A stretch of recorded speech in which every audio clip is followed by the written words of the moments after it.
Welcome back into this new video, guys, of TechExpress. So, you wanted to change your hosting domain. Maybe you misspelled it or just wanted to rebrand. If this is the case for you, well, you can technically edit a domain name once it's registered.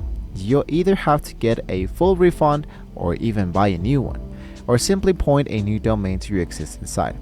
I'm going to show you exactly how to swap your domain for free if you just bought it, and how to change your website primary domain if you're rebranding.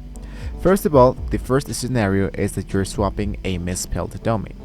If you bought your domain in the last 96 hours, let's say in the last 3-4 days, you're likely eligible for an actual full refund. What you need to do is to head over for your hosting account.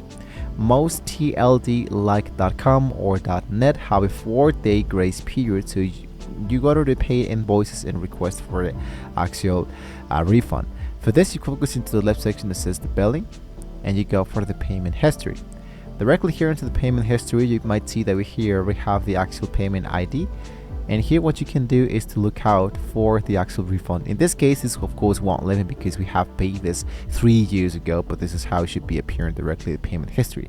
Once you have access of a full refund, you will no longer have access for this website or this domain. So what you can do now is to proceed to purchase this once again, and of course you don't want to misspell over and again. So just choose the hosting credit for the refund. It's instant, meaning you can turn around and buy the correct domain name 5 minutes later without wanting or waiting for a bank transfer. So just be careful because some local extensions like the .com or .br are non-refundable the moment you hit buy. So always check the hosting or refund policy link in the description, and you're good to go. Now the scenario B is that, let's say that you already have a new domain and you wanted to move your current website over to it. So you wanted to click inside your website, you wanted to go for the 3 dots, and you choose to the option that says change domain. Usually it should be appear directly in here, or you can even ask the group Cody to tell you how to change domain of a current website.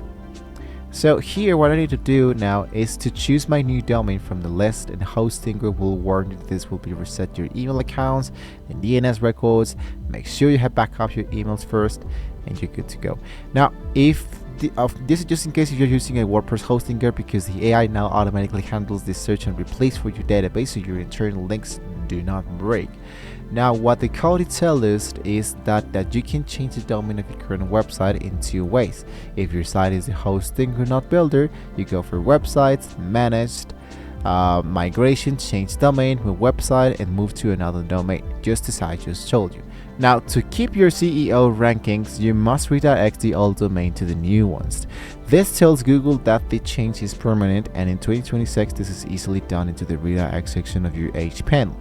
Just select the 301 redirect to pass all the ranking power to your new name. So whether you swapped a mistake or moved to a better name, your Hostinger site is now refreshed, but it's actually ready. If your SSL shows an invalid error after the change, just wait a few minutes for the new certificates to auto-generate. So don't forget to like, share, and subscribe to the channel, guys, if you want to see more great tools how to get started codes with the Hostinger. Just in case you have a further questions, you can always go for the support center of the Hostinger, so they can be helping you to focus into the specific let's say element you might be having with your domain. Thank you once again for watching, guys. See you next time.